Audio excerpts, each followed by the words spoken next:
the worst thing that you could be doing for your exercise if you're a woman over 40? Definitely, you're probably in some stage of menopause, whether it's perimenopause, right in that menopause transition, or postmenopause. All of that in this video.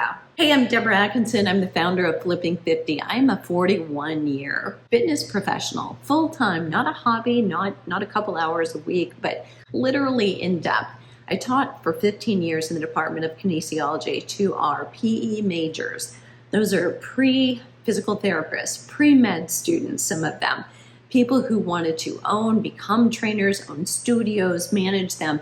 That's who was going through these core courses that I taught. And I've also been an international trainer to trainers, that is presenting to master trainers, health coaches, fitness instructors about how to better coach clients by major fitness associations that are most respected across the globe, both virtually and in person. And I've been doing that since the year 2000. And I've also written best-selling books, had a TEDx talk, and all of that has to be well documented. What you won't see here is me sharing individual studies, because after a collective 40-year career, off the top of my tongue, I can tell you about the studies, the subjects, and what was done, but can't rattle off all of those hundreds and thousands of research studies. If you want the list and you're a prove it to me girl, first of all, I love you, so welcome. But you can find that at flipping50.com. You can find it in the back of books. You can find it on the website if you search book resources or book references.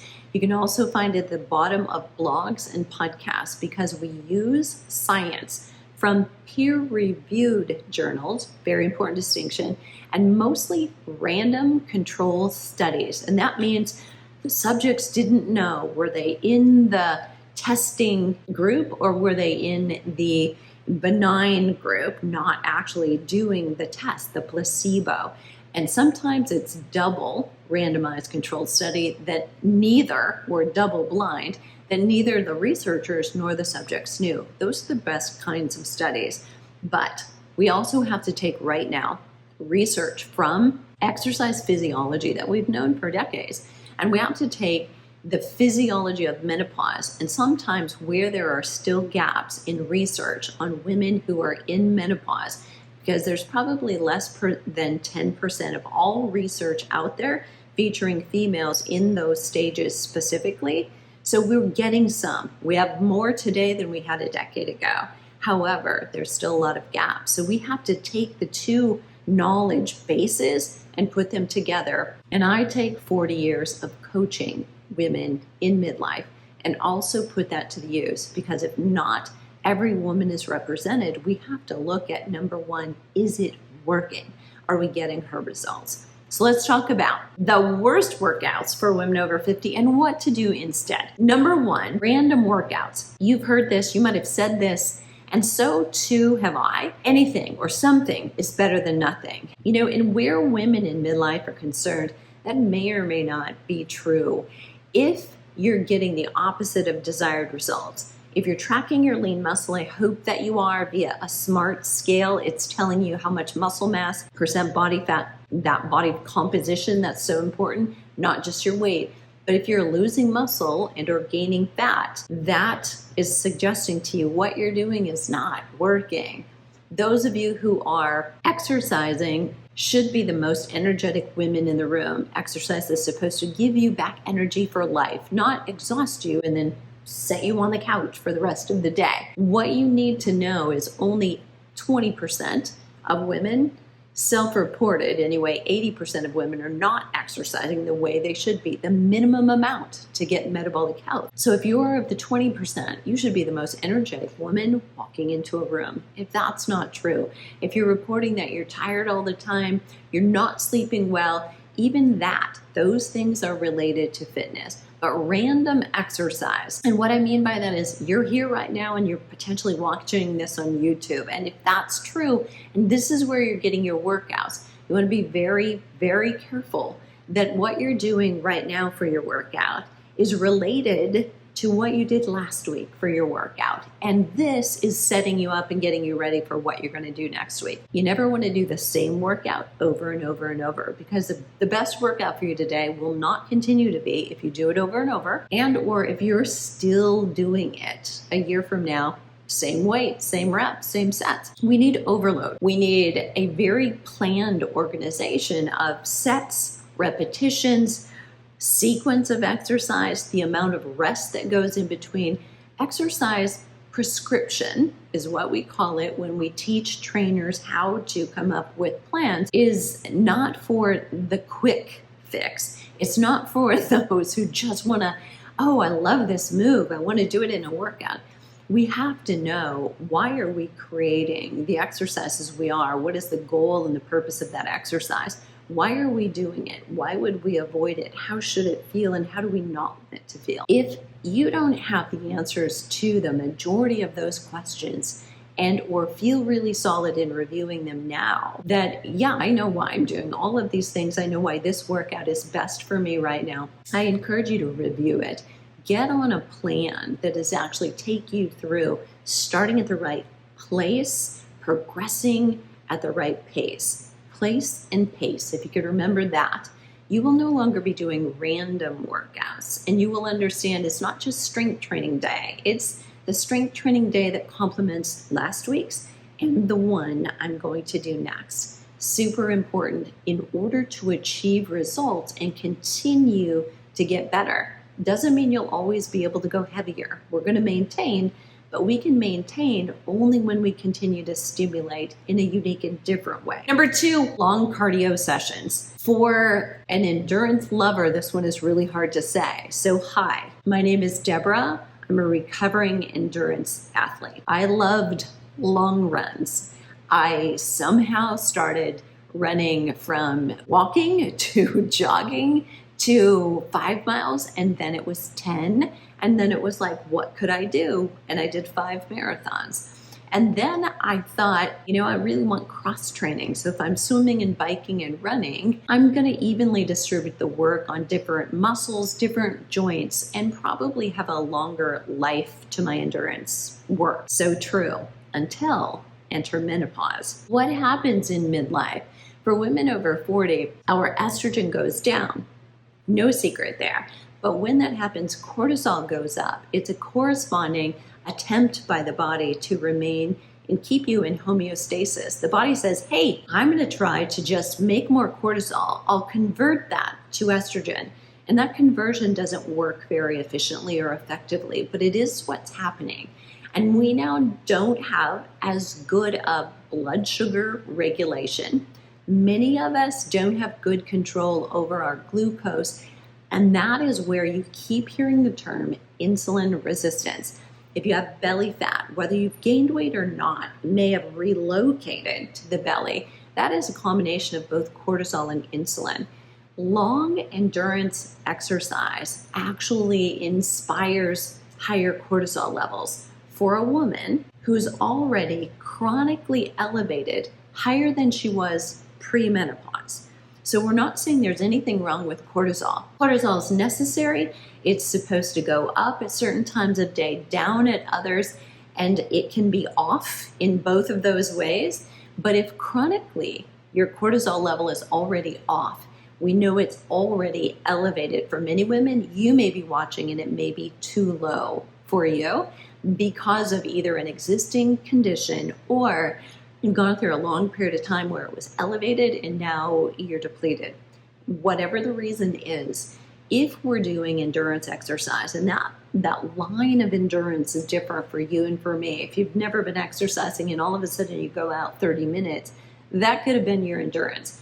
But for most women in general, it's between about 45 and 60 minutes. If we're going at a certain level, that moderate level, we actually learned when we were in our young adulthood, we actually see a climb in cortisol that we don't get a corresponding decline in. Many of us, you and me, may exercise thinking, I need to exercise because this helps me decrease my stress level. But the opposite, in fact, could be true when you hit midlife. You could be actually elevating your cortisol level. And what you will see is sleep isn't as good. Your appetite is out of control, meaning you may not have one for meals, but you have a lot of cravings, whether for salt or for sugar. Everything gets thrown off when cortisol is off. Most importantly, muscle protein synthesis is down, say the night after sleep deprivation. If you're not sleeping well because you're exercising long, which is wrong, then you will struggle to get the results that you want. Most people doing endurance exercise are doing it because, let's be honest, we think it's going to make us leaner. It's going to help us lose weight. It's going to get that toned, defined look that we want. And although that may have been true prior to menopause, many women will find during menopause that it begins to backfire. Doesn't mean you may not be able to come back to it later in life, but you also, by that point, may decide your priority is actually resistance training. And you'll only throw in that endurance work because you love it. Because it's what Stacy Sims calls her soul food. I call it my junk food. I call it my fix, my crack. I love nothing better than going out on, used to be a very long run. Now it's a longer bike ride, a longer hike. And yet I know I can't do that every day, or I'm throwing my cortisol under the bus. And cortisol and insulin together determine your ability to burn or lose fat, and your ability to or store it is the alternative. So next up, let's look at moderate intensity. And I alluded to this just now. So endurance exercise that is falling in that moderate intensity that we all learned. Do you remember we would go to aerobics and I, as the instructor, would say, okay, let's stop, take your heart rate. I want you to go here. Don't push too hard or you'll pass out. We'd say that too. Or you can take it here. And we'd take it for 6 or 10 or 15 seconds, depending on your instructor, and multiply that times 10 or 6 or whatever you needed to. And we would say, if you're not high enough, you got to work a little harder. If you're too high, you're no longer burning fat. We would tell you this. This was wrong, but it's the best science that we had at the time. So it's really important distinction. That moderate exercise intensity I call that no benefits zone, because there is not a lot of good happening there. So again, remember, if it's my junk food, I love it. I love going to a specific class that keeps me there. And yet you're not doing the lows below that point and above that point.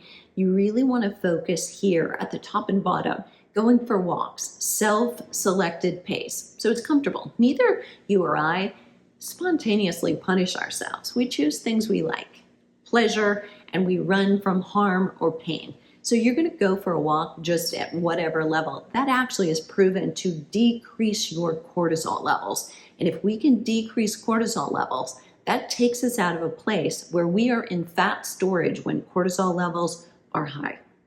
We have to remove that barrier if we want optimal body composition and better cardiovascular fitness. What do you hear if you have cardiovascular problems? Decrease your stress level, your doctor will say. Now, they are not really helpful about how, but when you hear that, going for walks regularly and outside is better, it's been proven to be better than walking indoors. So if you can get outside in green, do so. It's going to be dark for some of you. It's going to be too cold or too hot for others of you. Second best is still good. So remember, that's ideal. The all opposite end of that continuum is high intensity interval training. So we want really high intensity a few times a week. I want you to get breathless. So doing HIIT or sprint interval training, both meaning this: get breathless in 30 seconds or less, and then recover completely and repeat about 4 to 6 times during each session. Start to end, warm up to cool down. That's 20 minutes, sometimes maybe less if you don't need a lot of recovery time. That is ideal for helping fat burn, for helping decrease cortisol levels. Because what we've done is we've used cortisol, boom, for less than 30 seconds, and then we completely recover. We're now relaxed. Your body senses you're safe, by the way. And if you stay in that elevated cortisol level for a really long period of time, your body thinks you're running from a tiger and you're not safe. And when you're there, you can't burn fat. You will actually be storing fat. Your body can't do two equal and opposite things. So realize going for a walk almost every day, great thing to do. High intensity intervals, 0, 1, 2 times if you're in perimenopause, 2 to 4 times if you're in postmenopause.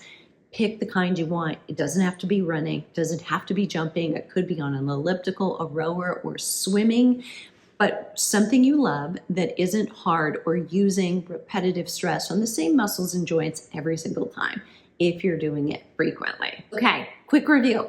We said random. We said long cardio and endurance activities. Moderate intensity. The next thing is you're doing strength training, but you're not reaching muscular fatigue. So doing strength training just to say, I'm checking the box, I'm doing the strength training, could actually, if you're just doing it frequently, I hear many women bragging, and it raises red flags and alarms for me when you say, I'm lifting weights 4 or 5 times a week. My question is, are you working hard enough during those sessions? And are you recovering completely between them? So remember, it's not just the muscle that has to recover, it's also your ligaments and tendons. So the muscle connects to your joint, the bone, by ligaments and tendons. Your muscle over 40 probably needs a little longer recovery than it did when you were younger. 48 hours or more. That's 48 hours or more, not every 48 hours. So depending on who you are, even 20-year-olds who are Olympic athletes sometimes need a longer recovery period than another Olympian on that same team. So it's not just age-related, it's unique to you. The other thing to remember is that your ligaments, the tendons, they don't talk to you, like they don't get muscle soreness in the same way. But when we lose estrogen, we have less health and resilience in that connective tissue. And they don't get as good an oxygen supply. It's why they take a little longer to recover. If your circulation is good, your oxygen supply back to the muscle may be great. You may be feeling like you never get sore, you're one of those lucky people, and so that's not a good way for you to tell it's time to work out or not. But what you need to remember is that adequate recovery really matters. And so reaching muscular fatigue, however, during every workout, not just more workouts, but reaching it or almost. We call it 2 reps in reserve if you're very experienced. If you're just a beginner, 5 or 6 repetitions in reserve, meaning you don't have to go quite all the way. You're training your muscle, you're training your brain actually to recruit muscle. All of that is super beneficial. But once you're no longer a beginner, you're in your 3rd, your 4th week of regular, consistent lifting, starting to go a little bit harder, a little closer to that, I think I only have a couple left. Your body innately knows. You don't have to guess. It just knows. Consciously, you're not going to think about it, but intuitively, your body will protect itself. It won't go to complete muscle fatigue, but almost always, if I say to a client, do you think you could do 5 more? And the answer is yes, I want them to go just a little bit more. I want them to do 2 more, 3 more. If I say, could you do 10 more? And they're like, yes. I'm like, we probably should have done a heavier weight, but let's do a few more right now. So it's really important that you get there and you ask yourself those questions. Did I need a heavier weight? Reaching muscular fatigue and doing a very quality workout can be much more beneficial than just doing lots of workouts, not reaching muscular fatigue. It's a real key. It's called overload. If we miss that principal component of fitness, the muscle won't adapt and get stronger. And that's key for you getting better body composition, better strength and or muscle mass for longevity and for metabolism. Next, I've got 2 more, so hold on. First one, feels hard. If it just feels hard, but it really isn't your capacity. So most of us will know if we have some experience. I know about what my fastest speed is walking on the treadmill or running, if that's your jam. I know if I go and do a 3-mile loop at the mountain I'm looking at right outside my door, I know it takes me about 45 minutes to go up, down, and around. That's it. On days when I'm tired and it takes me 50 minutes, if it were doing so consistently, I know I'm actually not recovering. I'm tired. I'm still sore from a workout. Maybe that was strength training, not even cardio. You need to monitor, are you really working at your capacity and getting better? You're getting faster, you're getting stronger. You know, in your strength training, you lift with 20 pounds doing a chest press. And then all of a sudden one day you can only do 15 out of the blue. It means potentially that you're doing such frequent workouts and maybe not eating enough in between, not sleeping or resting enough or dealing with stress enough that you're not recovering. And all of those factors, by the way, impede your ability to recover and get the benefit from the exercise. So the insurance policy is the recovery, not the actual workout. So last but not least is you are not recovery ready for a workout.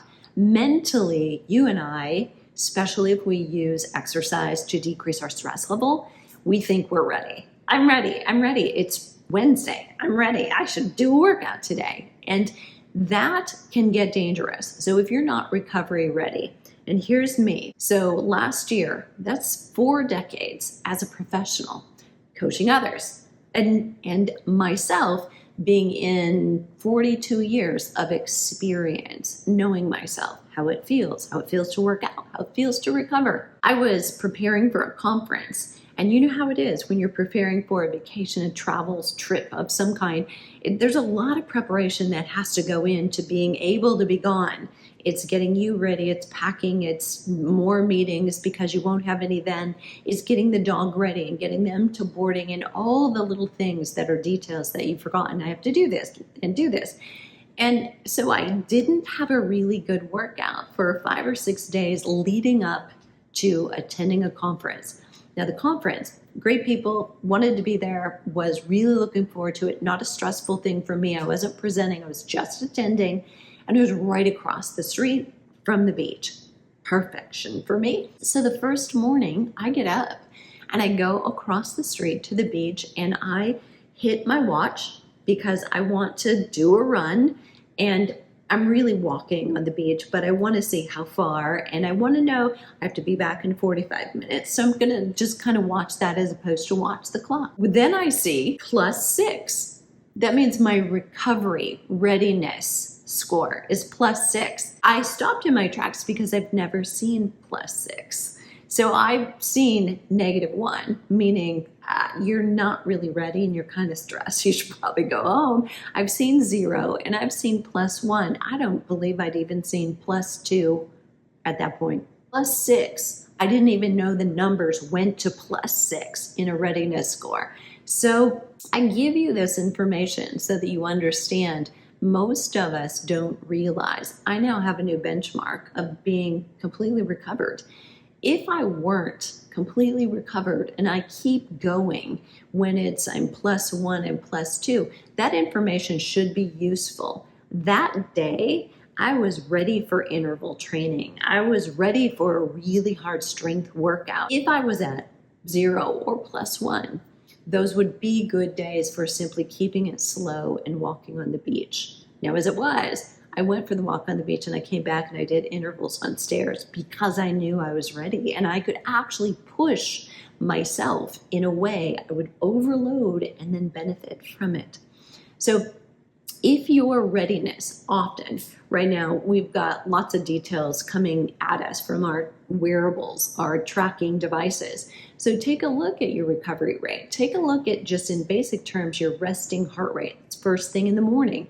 If that is up by 5 beats in the morning consistently for more than 2 or 3 days in a row, that's suggesting to you you're not recovered and you really need to look at maybe backing off of exercise intensity. Movement, yes. High intensity, no, not right now. Look at your nutrition. Are you getting enough? Look at your hydration. That's also a factor. Make sure you're getting good sleep or doing everything within your power to get good sleep. I know it's not that easy for everybody, but these things really help. Biggest mistakes that you're making if you're over 50, quick recap, doing random workouts. Because here's the deal. We have specific goals. We have a specific outcome. We should get pretty specific with the workouts that match that. Long cardio sessions could be your nemesis right now. Go shorter cardio sessions. You can go short and long, low intensity, but short and intense, always much better. Moderate intensity. So again, that no benefits zone, try and stay out of that. Concentrate on, go for a walk at low level to decrease cortisol levels. Go for high intensity, getting breathless, where you are spiking cortisol momentarily and then completely recovering, which is the way that cortisol is meant to use. We have sprints of things we have to do in life. You have to give a speech on Friday and then it'll be over and you'll be in recovery. And that's what's meant to happen. But right now we're all so connected to all of our devices that gets really hard to do.